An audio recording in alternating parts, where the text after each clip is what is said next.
Hey, Precalc. Mr. Van Negas here. How can you solve for the area of a triangle beyond just the normal area equals the base times the height formula? Let's take a look at the three ways that we know how to solve for the area of a triangle and the cases needed for each one. So for our standard formula, area equals 1/2 times the base times the height, all we need to remember is that the height is got to come at a 90-degree angle to whatever side we decide to call the base. In this first example here, doesn't matter which one I call the base or the height. It could be either height or base here, base or height here. Doesn't really matter. All that matters is that they're at a 90-degree angle, so I can claim one of them as the base and the other as the height. And I can use my traditional area equals 1/2 base times the height formula, which in this case is just going to be 1/2 times 3 times 6. I get an area of 9 units squared. Let's take a look at something a little bit more interesting. And let's see if we can identify the triangle case that it's useful for.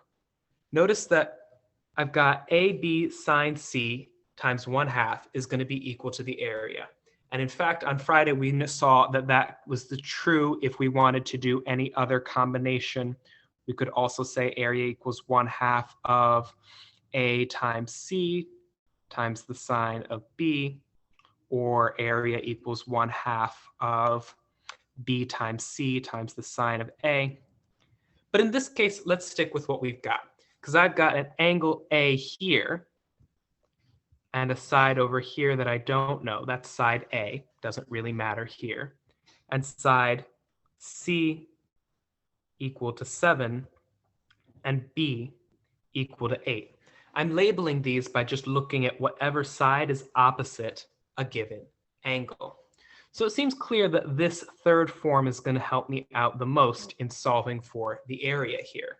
If I wanted to get a little bit more specific in terms of the givens, I've got a side, an angle between that side, and another side length.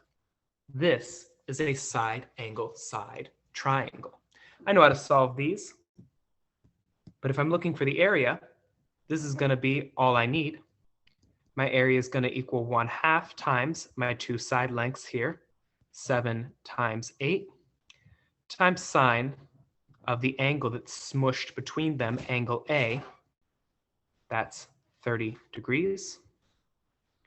This comes down to be 1/4 times 56. If I didn't do my math wrong, that's 14 units squared. For the last one, Heron's formula, if I take a look here, I've got no angles, but I've got 3 sides. Side C equal to 7, side B equal to 8, equal to 5. This, we should all recognize, is a side-side-side triangle. Since I've got all 3 sides, I can use Heron's formula in order to solve. First thing I need is the semi-perimeter. Semi-perimeter is just 1/2 times the perimeter. In this case, that's going to be A plus B plus C, 5 plus 8 plus 7 divided by 2, which should equal 10. So I know what S is now. To find my area, all I've got to do is take the square root, a really long square root, of 10 times 10 minus side A, which is 5, times 10 minus side B, which is 8, times 10 minus side C, which is 7. Going to give me the square root of 10 times 5 times 2 times 3. I get the square root of 300. And I like to be exact, so I'm going to say that's 10 square root of 3 units squared. There you have it, the 3 ways we know how to solve for the area of a triangle. Good old-fashioned area equals base times the height.